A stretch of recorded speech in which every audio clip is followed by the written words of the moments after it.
Aku tak setuju pergi ke dokter Jawa itu. Dia macam tukang sihir. Lama-lama kita jadi sojala. Sudah, kita ke Bapak Tibo aja. Jelas dia kepala suku kita. Anak kau ini sudah mau lahir. Jangan kau pikir Jawa atau Papua. Sekarang panggil itu dokter. Kau saja yang panggil lah. Kau kan yang mau melanjutkan. Ini perbuatan kau juga. Nggak mau lah.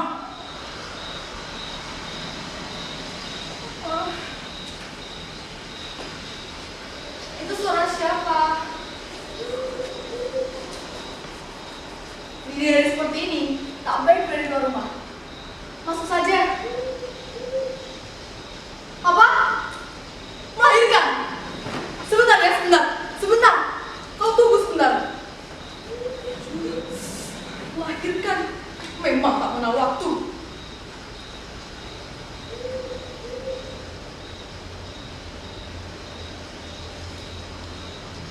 Melahirkan memang suka tak mengenal waktu. Seperti juga kematian.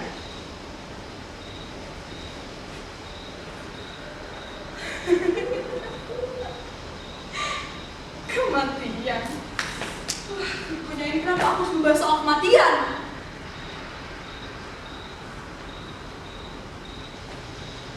Selama 3 tahun aku berada di sini. Puskesmas ini menjadi saksi bahwa kelahiran dan kematian itu tak pernah adil. Kalian boleh ngotot mengatakan setiap ada kelahiran pasti ada kematian. Begitukah? Hukum itu membuat jumlah manusia selalu sama. Begitukah? Pendapat itu harus segera dikoreksi sekarang.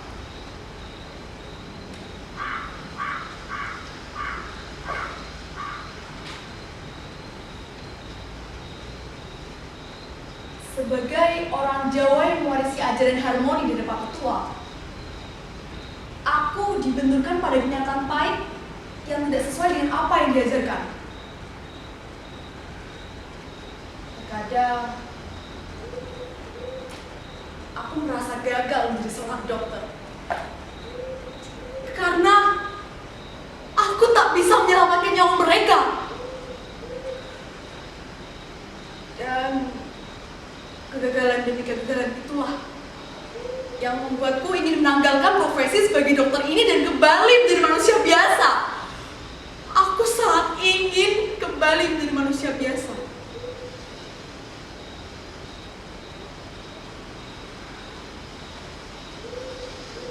Bapak, Mama, masuk sudah ke sini.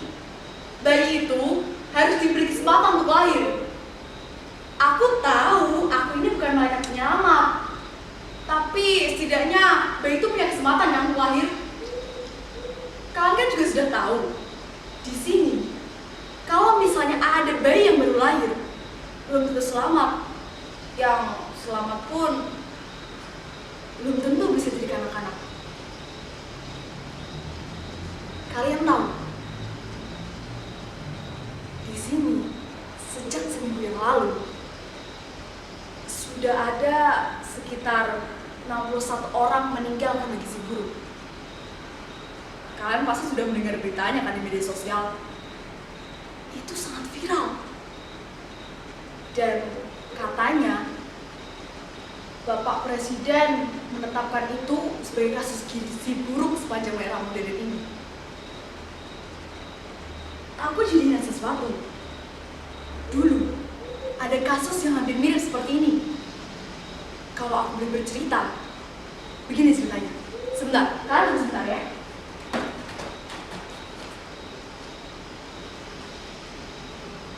Tapi kalian harus janji, jangan viralkan aku di media sosial.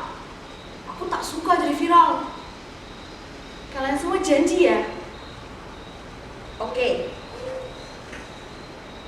Aku mulai ceritanya. Dulu ada kasus desa ini kehabisan beras.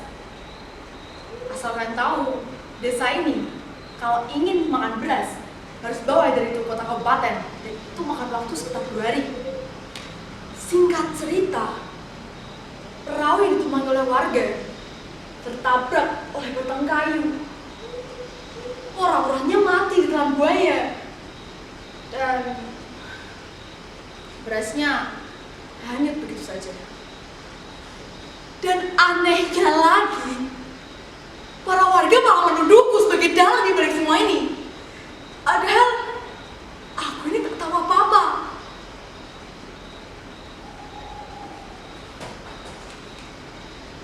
Aku sangat ingat waktu itu Bapak Tibo sebagai kepala suku berbicara seperti itu. Hei, kami ini cuma orang primitif. Janganlah kau permainkan. Kami juga ingin modern seperti orang Jawa, toh. Cepatlah itu bawa beras itu kemari. Saat aku ingin menjawabnya, Bapak Tibo cepat-cepat menyuruhku untuk diam. Kau tak usah banyak bicara. Cepatlah itu suruh saja presiden utus orang Jawa untuk bawa beras itu kemari. Jujur, aku sangat takut waktu itu. Dan Bapak Koga yang dari tadi di belakang maju ke depan. Permisi Bapak Tibo, Dokter Rahayu ini cuma mau bantu kita punya kesehatan. Dia tiada masalahnya dengan beras. Dia juga sudah bantu kita lahirkan punya anak-anak. Itu semua tanpa dipungut biaya. Mana bisa begitu Koga? Dokter ini dari Jawa, jadi so bisa lah bawa itu beras kemari. Cepatlah, kau bawa beras kemari. Permisi Bapak Tibo, aku beranikan diri untuk berbicara. Saya dikirim dari Jawa hanya untuk membantu kesehatan masyarakat di sini. Saya cuma punya obat-obatan. Saya tidak punya beras. Atau begini saja, saya punya ide. Bagaimana kalau kita kembali makan sagu? Mana pula bisa begitu? Orang Jawa so bilang kalau kita mau modern harus makan itu beras. Makan itu sagu hanya perpanjang penderitaan. Kami ini bukan cuma lapar, tapi juga ingin modern loh. Aku tahu kalian pasti berpikir orang-orang di sini sangat kaku dan keras kepala. Dan di sini aku justru mendapat berbagai macam pelajaran. Mereka ini saat mengambil keputusan sangat konsisten dan lurus. Tidak seperti kalian, mencle. Pagi ini pilih ini, sore pilih itu. Tergantung kan siapa yang kasih rezeki. Bapak, saya boleh bertanya? Dia mengangguk. Waktu dulu Bapak dilahirkan oleh Mama, ada punya kerjasama dengan punya Bapak kah? Aku lihat wajahnya sangat bingung. Tapi dia menjawab, "Alah, untuk apa kau bertanya seperti itu? Itu pasti kan. Kalau kita ada kerjasama dari Bapak dan Mama, mana mungkin kita berada di sini." Lalu Bapak Tibo, saat Bapak dan Mama bekerja sama, mereka ada makan apa toh? Dia wajahnya mulai kebingungan. Dia selingut mencari pendapat dari warga desa. Tapi dia dengan yakin menjawab, "So pasti makan sagu." Nah, dia terjerat kan dengan omonganku. Allah saja. Tarik. Ya, siap. Saat sudah berada di sini, pinting lehernya dan kubisikkan kepada dia, "Bapak Tibo, Bapak dan Mama saja ada makan sagu. Kenapa kita orang tidak? Orang Jawa so bilang, kalau orang Papua ingin modern, harus makan itu beras. Makan itu sagu, hanya perpanjang penderitaan." Begini Bapak Tibo, makan sagu dan makan beras itu tidak ada bedanya. Jika ingin modern, orang Belanda juga modern, tapi mereka makan gandum. Karena apa? Gandum ditanam di tanah Belanda. Kalau di sini ada yang sagu, kenapa kita tidak makan sagu? Mana pula bisa begitu? Orang yang dari tadi diam, tidak bicara. Tiba-tiba dia berbicara.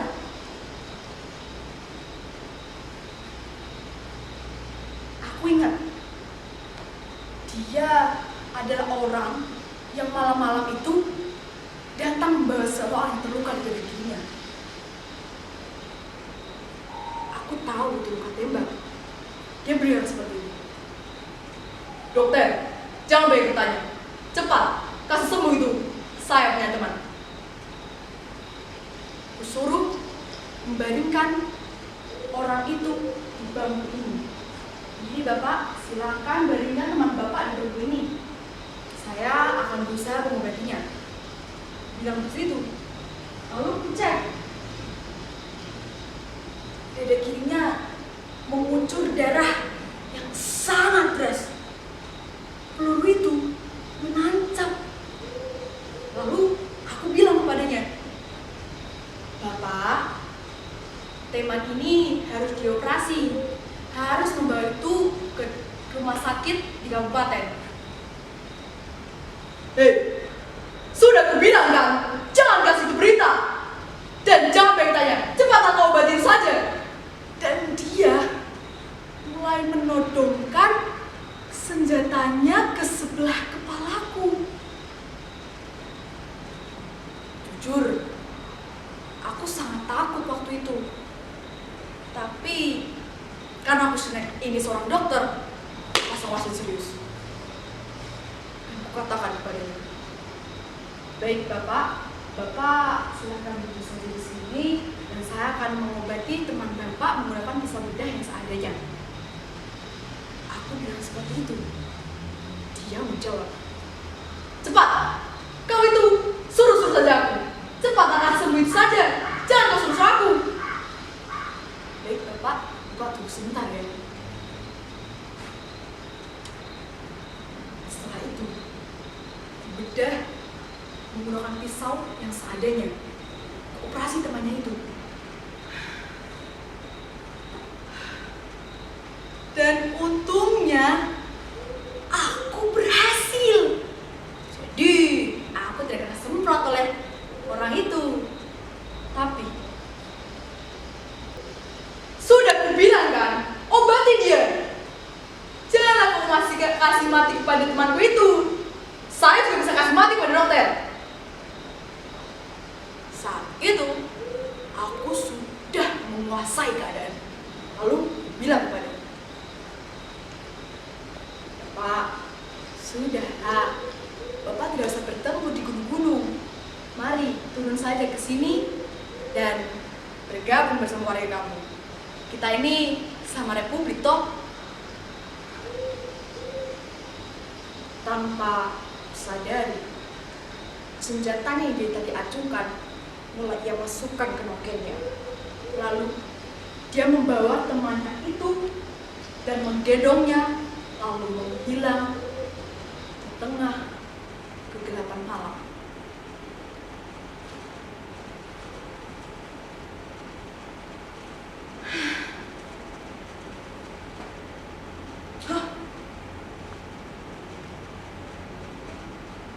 Sampai mana aku tadi cerita?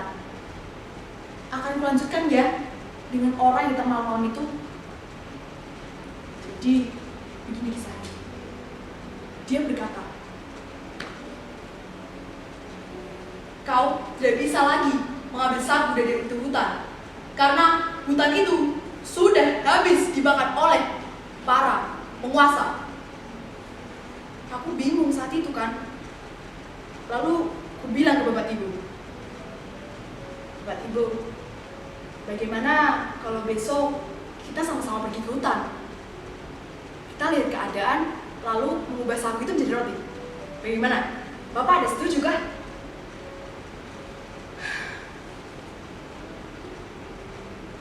Akhirnya kami memang pergi ke hutan itu. Tapi alangkah terkejutnya kami. Yang ku tahu di sini itu dulu adalah hamparan sagu yang sangat luas. Tapi sekarang sudah menjadi hutan kelapa sawit.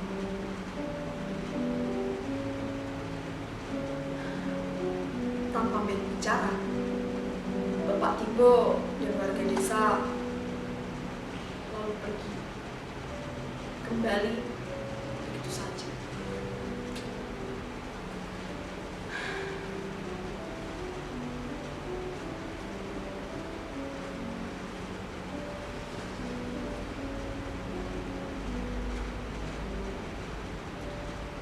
Sejak saat itu sifatnya mulai keras.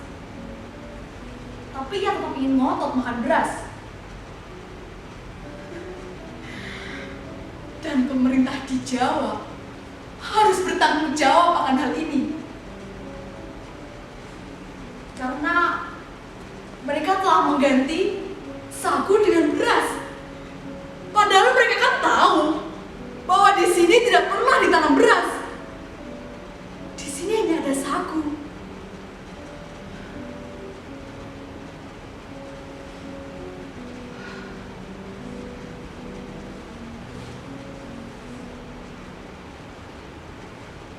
Apa? Mau melahirkan? Ayo, Mama, masuk saja ke sini. Bayi dalam itu harus diberi kesempatan untuk hidup.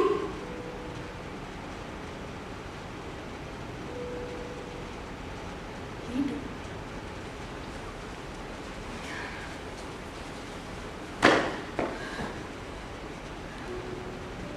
Disinilah. Ini adalah titik aku merasa harus bertanggung jawab.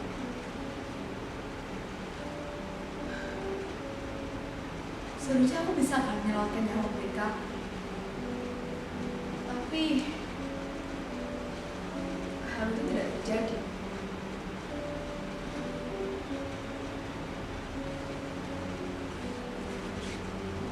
Tapi itu bukan persoalannya sekarang. Aku tidak berusaha berpikir menggunakan kepala aku yang jernih ini untuk berpikir dan bertanya-tanya. Hei, bagaimana bisa di surga ini, di tempat yang banyak harta berlimpah ini, bagaimana bisa terjadi kelaparan?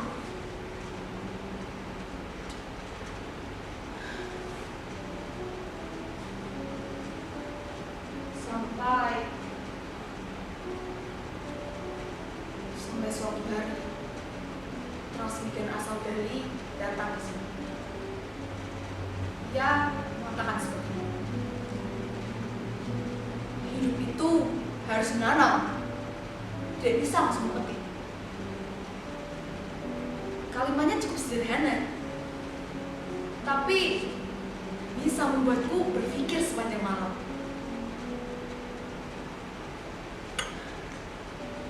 Dulu memang warga desa kami, sebagian ada yang menangkap ikan di sungai, sebagian lagi ada yang menanam sagu untuk dijual. Tapi semenjak ada hutan kelapa sawit itu yang limbahnya kemana-mana mencemari sungai, kehidupan desa langsung merat-marit dan mereka kebingungan.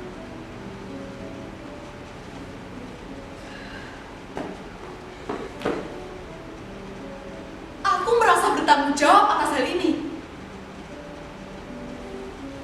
Rencana semula yang aku akan kembali ke tanah Jawa untuk menjenguk ibu diurungkan.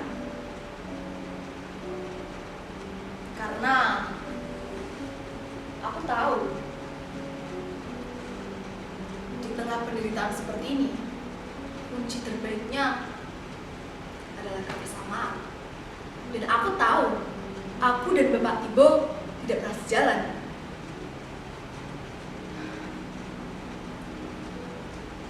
Tapi bagaimana lagi? Kami harus tetap bergabung dan bekerja sama, kan? Dan suatu hari Bapak Tibo datang. Dia membawa sebuah umbi-umbian.